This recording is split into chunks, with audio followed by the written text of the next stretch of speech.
আমাদের প্রিয় নেতা জননেতা গোলাম মোহাম্মদ কাদের এমপি মহোদয় আজকের অনুষ্ঠানে প্রধান অতিথি হিসেবে উপস্থিত রয়েছেন। বিশেষ অতিথি প্রেসিডিয়াম সদস্য রংপুর জেলা জাতীয় পার্টির সম্মানিত আহ্বায়ক জননেতা জনাব আজমল হোসেন লেবু ভাই। বিশেষ অতিথি হিসেবে উপস্থিত রয়েছেন জাতীয় পার্টির কেন্দ্রীয় যুগ্ম মহাসচিব রংপুর জেলা জাতীয় পার্টির সংগ্রামী সদস্য সচিব আলহাজ আব্দুল রাজ্জাক ভাই।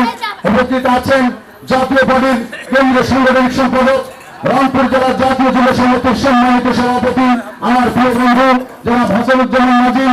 উপস্থিত রয়েছেন আমাদের মাসুদ রহমান ভাই।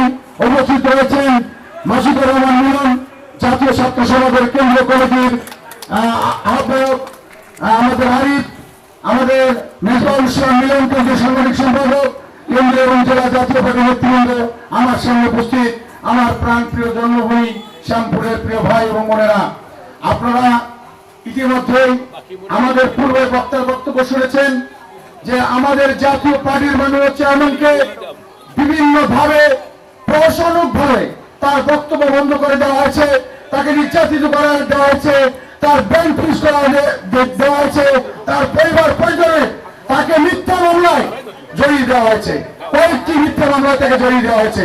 আমরা নির্বাচন করতে পারবো কিনা, জাতীয় পার্টি নির্বাচন করতে পারবো কিনা একটা সংশয়ের মধ্যে ছিল। হাজার প্রতিকূল অবস্থার মধ্য দিয়ে আজকে জাতীয় পার্টি নির্বাচনে এসেছে অল্প সময়ের জন্য। আপনারা হয়তো বলতেছেন, অনেক মানুষ মনে করতেছেন জাতীয় পার্টি নাই কেন, জাতীয় পার্টি দেরিতে কেন।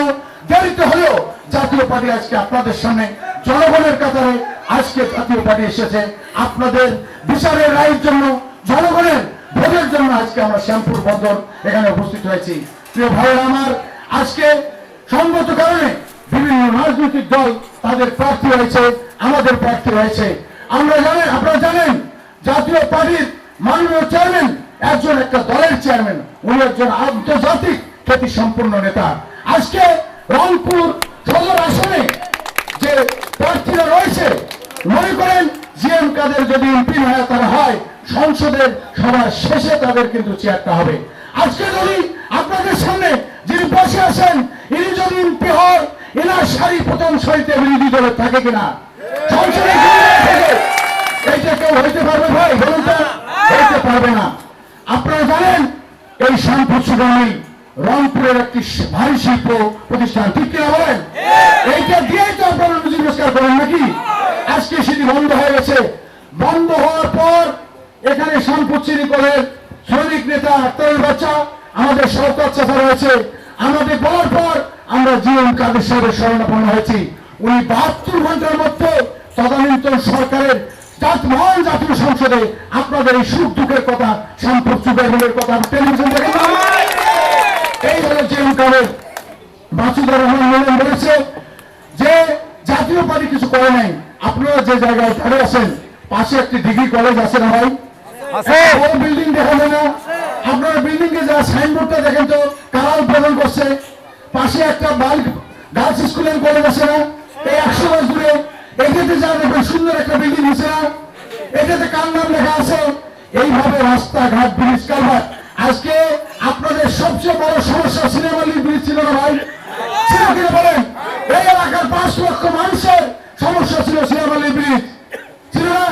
5,26,00,000 টাকা দিয়ে ব্রিজটা হয়ে গেছে না ভাই? কার নাম ছিল ভাই? এইভাবে আপনি এই কলেজ মসজিদ পাশেই বিভিন্ন আপনার বৈকুণ্ঠপুরে যে মুখলিস ভাই মসজিদ, এইভাবে ব্রিজ, কালভার্ট, রাস্তাঘাট ওনারা করে দিতেছে, তাই না? আজকে অনেকেই বলতেছে কিছুই করে নাই।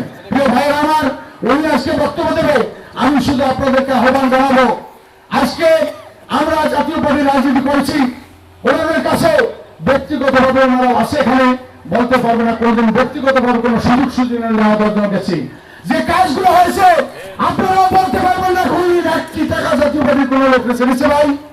প্রমাণ করে দেখাইতে পারবে না কেউ 1 টাকা কোনো অনুদান নিয়েছে বা কোনো ভাবে নিয়েছে নেই। সেই জন্য আমি অনুরোধ রাখবো, আমাদের শ্যামপুরে অনেক কাজ এখনো বাকি রয়েছে। ডিস্টিলারিজ বন্ধ, সুগার মিল বন্ধ, আমাদের কর্মসংস্থান নাই, আমাদের কর্মসংস্থান করতে হবে।